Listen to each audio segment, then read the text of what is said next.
Hello, friends, and welcome back to Restore You. It is Angela back with another episode of Thrifty Thursday, hosted by Sherry from Turquoise Dreaming. Hello to all my fellow Thrifty Thursday participants. I hope you're all doing well. To those of you who are new to the channel, welcome. And those who have subscribed, I appreciate you. Thank you. Especially today, Deborah, Chantel, and Creating Vintage. I appreciate you. Thank you so much for your comments, for subscribing, and for joining me in all the fun. So let's get started. This is not going to be a really long haul today, but this is second in the series from my birthday thrifting extravaganza, as I'm telling it. I hit about, I should have paused and figured out how many. It has to be at least 7, maybe 8 thrift shops on my birthday after I got my hair did and got all prettied up. So one of the, this is like my third stop or so, but there was this box from Tiffany and Company. And, you know, whenever you see a box with this beautiful Tiffany blue, you have to figure out what it is. Well, I opened it up and it was full of these envelopes. Now, each is wrapped with this pretty little ribbon, and it is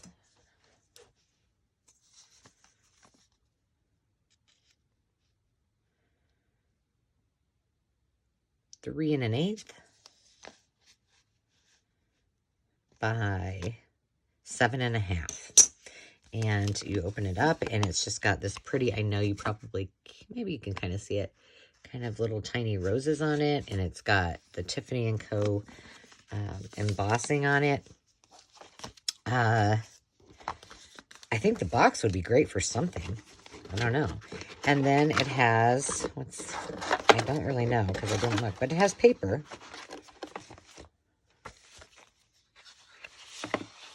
Oh, and this is a writing board. How cute is that? So a bunch of paper. So I think I will, I'll be gifting some of these, and I will use some of them when I send my thank yous because it's got the paper, and maybe create something with it. I think I should take a few of these out. Let's take 3 out, and maybe a couple pieces of paper.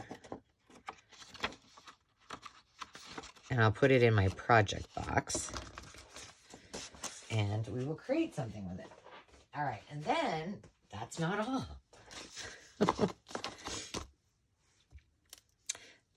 Let's see. Then this bottom pulls out. Let's see if I can do this without. Uh-oh, the ribbon. The ribbon's inside. Okay, there we go. There's a second magical drawer. There we go.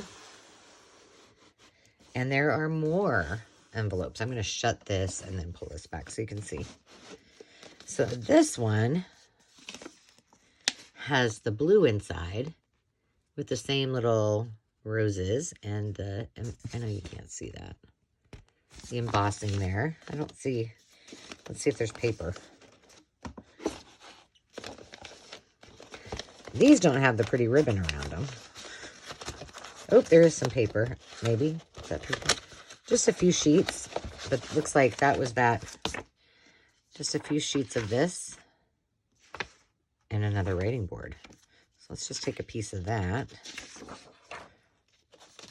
3 of those. Oh, yeah, I can see why they leave the ribbon around because they're hard to get out of here. Okay, let's just do that. Oh, what's this? Oh, that's cute. Oh, and they're no, it's got a really cool texture, but I thought that they were scored, but they're not. So that's kind of fun. We'll put all of that. You know these writing boards need to get recycled, right? So imagine, maybe we'll do a breakfast at Tiffany's little play date. How about that? I think that's perfect. Well, hopefully I'll be able to get this back in. So cute. Okay, let me put these aside in my little project box. if I don't do it now, it won't happen. And then I'll say, what did I do with that? Okay, so that was one thing. And then I just picked up some real basics.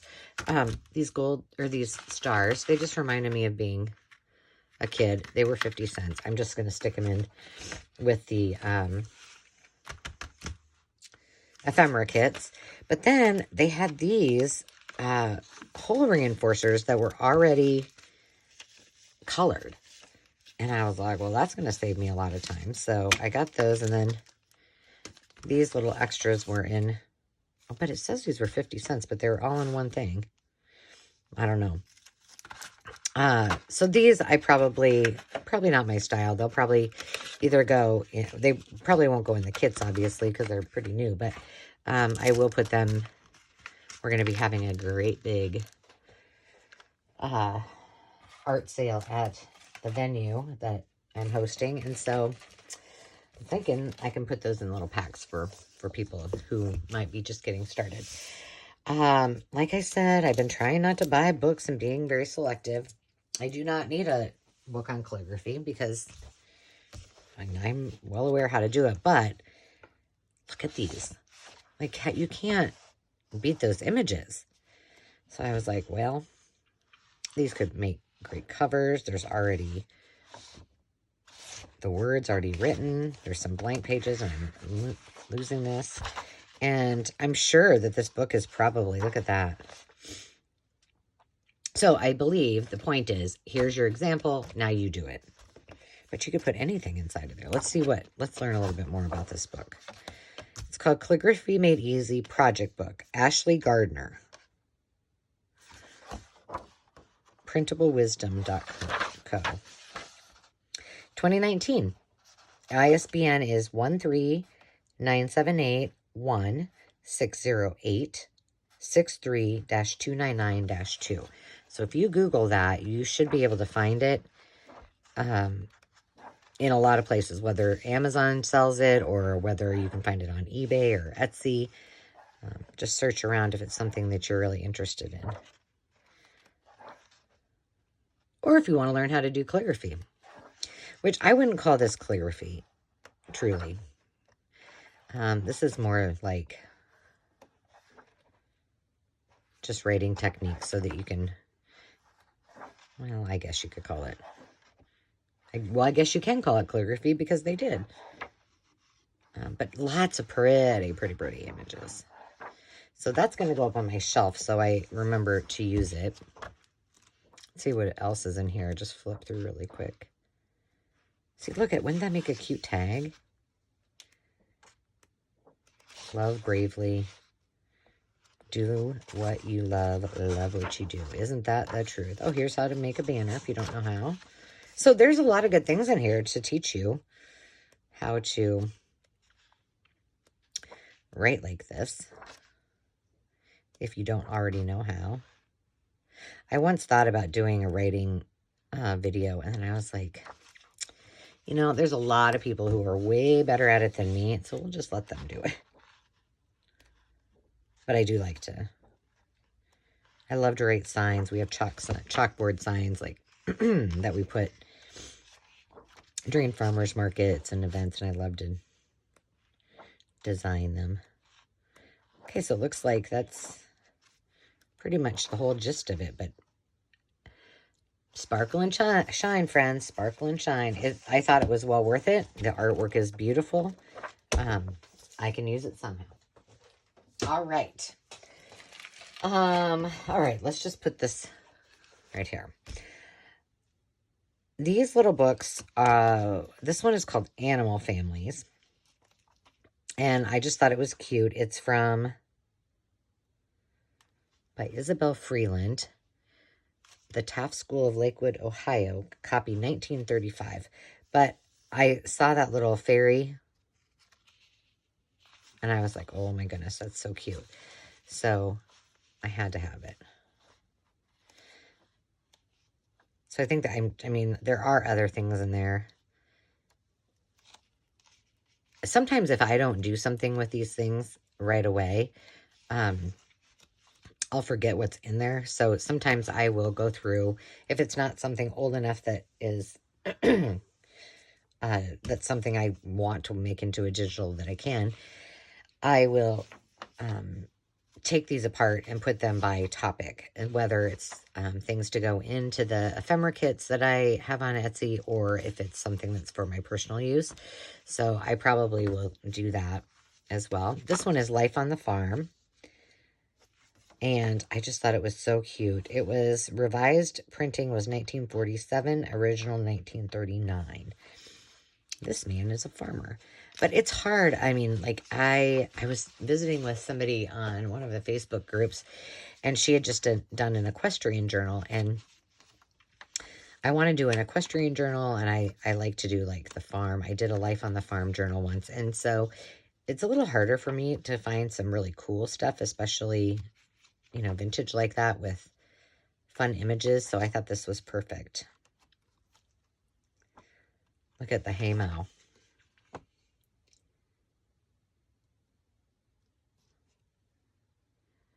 The old-fashioned way, that's for sure. Really cute. So this has a lot of potential. Like, each one of these would make a fun journaling card, you know, actually journaling card, where maybe you didn't want to use the women canning, but you wanted to have a young man working in the farm, on the farm in the fall. And that's about 5 1/4 inches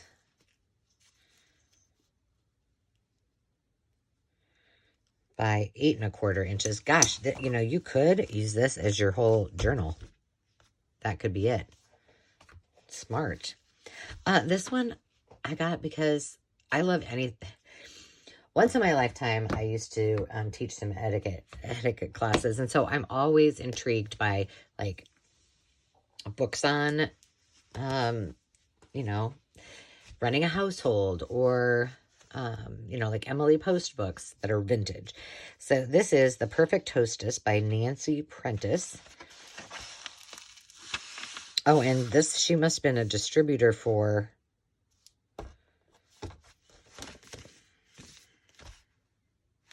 I don't know, this book, I don't know. Manning, Iowa. 1946, but look how weathered this is. Okay, so Hilda was the one that... Useful things to know about tableware: silverware, dinnerware, glassware, linens, care of your tableware, buying guide, menus with correct settings, centerpieces. Oh, I'm loving this. I did a class once about, at our venue, on table settings, and I went from, like, you know, really fun and did a kid's table all the way to, like, you know, hosting like a 7-course dinner with, you know, the fish forks and the soup spoons and all these glasses, and it was really fun. Company meals. To announce her engagement. Oh, this is going to be fun. I'm going to read this. Special decorations for special occasions, which, you know what? You can get a lot of inspiration if you like to party plan, which I do, on things now for what they did then. And I love me a vintage themed party. See? Bread, meal, water. I always tell my kids that. It is not hard. Do not take somebody else's bread plate or their water glass. Bread's on the left, meal's in the middle, water's on the right. Bread, meal, water. BMW.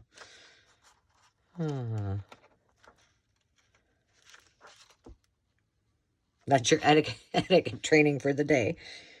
Not that any of you need it, but it's great. A great way to teach your kids, especially your if you've got a son like mine who's totally into cars, and he won't forget BMW.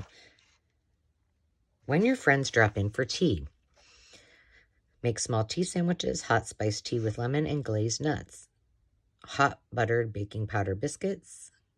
Okay, if they're dropping in for tea, are you just going to have all this stuff already made? Maybe this: assorted cookies, iced tea or ginger ale, and homemade fudge. That one I was probably doable. Okay, I don't know what this is. Devonshire goodies. Tea with milk or lemon. Does anybody know what I'm assuming, well, Devonshire's pretty sure that's someplace in England. I don't know.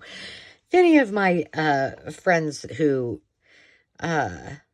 enjoy tea every day know what that is, Devonshire goodies, please put it in the comments because I am intrigued. Otherwise, I'll have to go Google it at some point. An afternoon tea party. Pettifours. See, fruitcake. Who eats fruitcake? I know they still make fruitcake. I shared in a video a long time ago. I was at the grocery store, and I was literally just walking by, minding my own business, and I get past this display of fruitcakes, and the whole thing came tumbling down, and I looked at this kind of grandma and grandpa couple, and I'm like, oh, and the lady goes, "You did not do that." I'm like, oh my goodness. So I like ran over and said, somebody, that whole display just fell down. Okay, so I'm wondering if this was, maybe they sold silver. Because Westmoreland sterling, and then it has suggested accessories. So maybe that's what she was a distributor for. If I read it, it probably says. So this is the George and Martha design, the Lady Hilton, John and Priscilla, and Milburn Rose. Or maybe those are the plates. I don't know. Well, no, because Lady Hilton, that looks like... that doesn't really go along with those plates. Anyway, cute book. I liked it. Let's see. What is this? Oh. Well, here. Let's look at this first. Did I need these in my life? Absolutely not. But there is a ton of different things we can do with these. We can cut them down and we can make covers. They are really, really nice. The fact that they were blue and different, I liked. So I wanted to buy them. But my initial intent was, there's a whole box, like a brand new box from, I can't remember. Let's see, maybe it says. No. And, oh yeah, Smead. So my thought was these would be good to tear apart. So when I am sending ephemera, it just kind of helps to stabilize it. And then whomever gets it can use these. So that was my thought, is I can either sandwich everything in between it to keep it safe and cut them in half, whatever. But I now have a full box of these. And then finally, you know, I don't know if this is, it looks like this is the entire book, unless some pages or the cover is off the top, because there's nothing to pre-qualify what this is about. But at first I thought it was for judging for like 4-H, and so that's why I bought it. But then I looked at it and I'm like, I'm not really sure. But it's on just, you know, the old-fashioned typing paper. But this is for muffins, and it says, this is what, if it turns out good, this is what you should know. This is if it turns out poor. Now, you guys know I don't bake, so I should probably read this, but it's not going to probably happen. Biscuits. And this is why I thought it was like a 4-H thing, because it says, whoa, I'm going to rip that. Baking powder biscuits are best judged warm. The volume of biscuits can be measured by stacking 3 to 4 biscuits and then taking the total weight. So, and then this is how I would know if I was judging what a good biscuit was or what a poor biscuit was. Dropped cookies. Rancid fat flavors. Oh my goodness. To judge, here's quick loaf breads. To judge the interior, cut the loaf in half after it is completely cooled. Requires at least 8 hours or possibly overnight. Well, if you were in 4-H, you'd have to plan that pretty accordingly, because usually they want you to have it there, and, well, at least they did when I was growing up. You just didn't walk in with a fresh loaf of bread. Cookies for made into balls and pressed flat. Oh, here's the general causes of cake failure. I really do need to read this. It doesn't mean I'd bake anymore, but plain rolled cookies.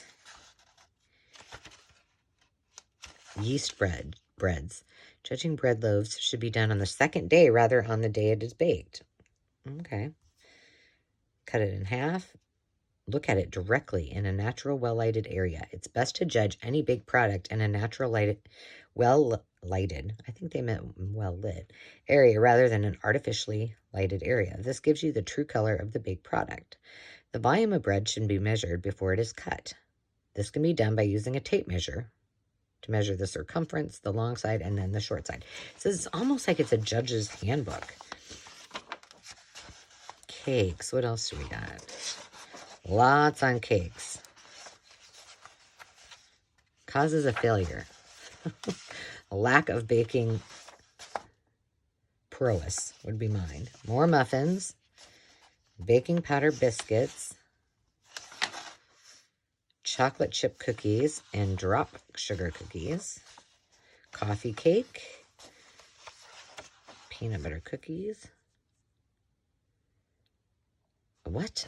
Refrigerator cookies. Among cookies that were invented in American kitchens are the refrigerator cookies. They contain so much shortening that you have to chill them before baking. I was thinking like no bake cookies. See? Oh, banana bread. So I just thought this was really cool, and I loved the colors of the pages. And, you know, for any cookbook journal, I think those would be fabulous. And even if you just took a page of this out, like the judging ones, and, you know, even folded it into a journal so that people could kind of reference it and kind of get the joy out of it like I have, I think would be fun. So I thought that was a fun find. And then finally, let me move this out of the way. I got something, and I tested it out so I could show you. I am almost positive that these were in one of those gift things that my mom and dad gave. I told you they worked for 3M, so he worked for 3M. And so they could get some kind of fun things, and they used to put them like in our Christmas stockings and such. And these are called ribbon wire string tie downs. I've seen these before. These were $1.75, and they were a half price. And they had a bunch of them. And I don't remember which thrift shop I bought them at, but I just bought a pack of each color. And so I thought, well, I'm going to try them out. So here is how they are supposed to work. I kept these directions. They come with, obviously, all these little tabs. And then these tiny little adhesive dots. Okay, so what it says is to take take one of these out. I'm not going to do it because I don't have anything to put it on right now. And then you just open this up. Open it up. And then put it on one of those dots. Press firmly and then pull it up. And the adhesive should be there. It did work. I, however, decided to reinforce it with some Fabri-Tac. So here was the result. I thought, well, and the reason I bought them. I was like, well, these would be perfect for journal covers. Oh, but, okay. Now, here's the interesting thing. They didn't show any, I'm sorry, I should have picked a different color. They didn't show any examples of anything like this. What they showed it was like on a scrapbook page where it was like one in each corner, and then somebody put like ribbon around it for a frame, which I thought was interesting. But this is a great way to not have to worry about something going through, especially if you're like me and you forget to punch it before you put like a backing on or something. So I thought this was a pretty good find. And I think I'm just going to keep them handy and use them as much as possible. Here's the other thing. And I don't know if they still make these, but I'm going to tell you what they're called. Scotch ribbon wire and string tie downs with adhesive dots. Paintable, writable, photo safe. Let's just try to write on it. I should probably use a Sharpie. Let's see. Maybe we'll just make a little flower. Wish me luck.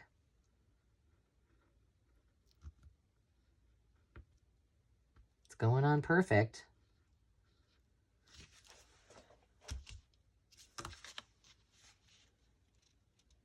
Okay. It says you can paint on them. I'm trusting that you can, because that Sharpie went on really nice and smooth. So there you have it. Here is the, let's see. Well, these are, wow. These were originally $5.29 at Ben Franklin. Yowza.